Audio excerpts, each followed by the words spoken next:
What's going on, guys? Victor Chambers here, New Jersey real estate agent. I'm in my car right now, and I know I haven't made a video in a few weeks that I've posted here on the channel, but wanted to address, as we head into the spring, a comment that I'm getting from many of my clients and that I'm just hearing people throw around out there when it comes to this market we're in and, making offers and things like that. I'm hearing a lot of people say, and I quote, "I don't want to overpay. I don't want to overpay for this house." And clients say that, and they'll probably bid a little more conservatively or not as aggressively on homes, even if it's exactly what they're looking for. They'll bid more conservatively than they should, I would say, on a home that, is everything they want. And look, as a real estate agent, my job is to counsel and consult and advise my clients using all the information I have available to me, all the data, all the intelligence about what's going on in the market, and my, both real experience, anecdotal experience, and use that to counsel my clients and give them a picture of what's happening in the market to help them make an informed decision. I never pressure my clients, but I give them the information and they have to make the decision. I've had clients that, I've submitted dozens of offers for, and we haven't won yet. And I think the root of it is this statement that they don't want to overpay. So I've been thinking about that, and my question, or one of my responses to that is, what benchmark or what metric, what piece of data or information are people using to make the judgment that they're overpaying, right?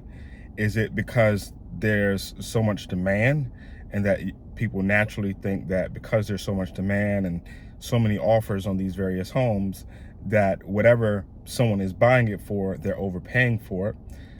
That's an assumption, right? And it might be fair. In this environment, people are, waiving appraisals and doing things like that, which, by the way, I typically never recommend my clients do. I don't advise them to do it, especially if they're not in a, particularly strong cash position. Waiving appraisal can be super risky. And so I give my clients the option. I tell them what it is. I tell them how it works, but I never advise them to do it. It's just risky. And I've won in this market without doing it. So, but obviously there's both sides to that, right? There's a benefit and a drawback.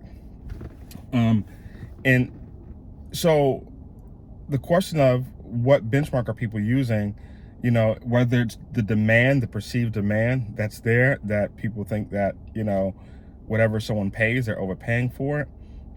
Is it, what people are hearing on the news or hearing from their friends and, hearing about the bidding wars? I don't know what it is, but I want to address it with this simple fact. Unless you're waiving appraisal, in New Jersey, our contract protects you, and with an appraisal contingency. In other words, you have the option to walk away from the contract if the house doesn't appraise at or above the price you purchased it. You can walk away or you can negotiate. In this market, granted, most sellers are asking buyers to waive appraisal and are less likely to negotiate. Why?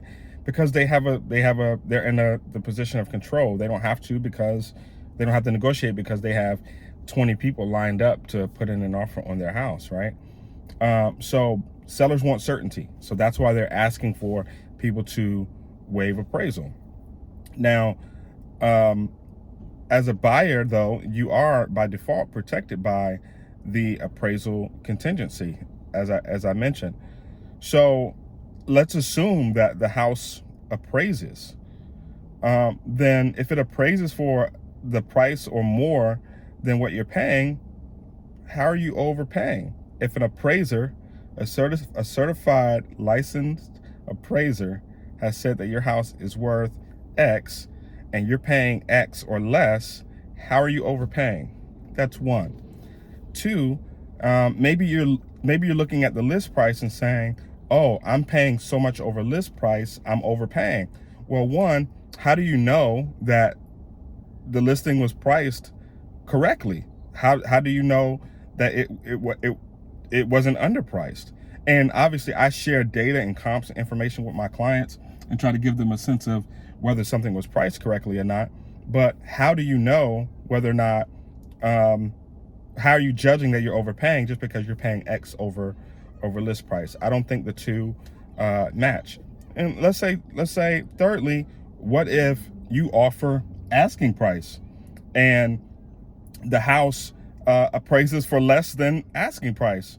Then you're overpaying because you're paying more than what an appraiser said it appraises for. So I think these are just a few key things that people need to think about when it comes to this concept of overpaying. Look, the market is crazy. I haven't personally seen a lot of appraisal issues.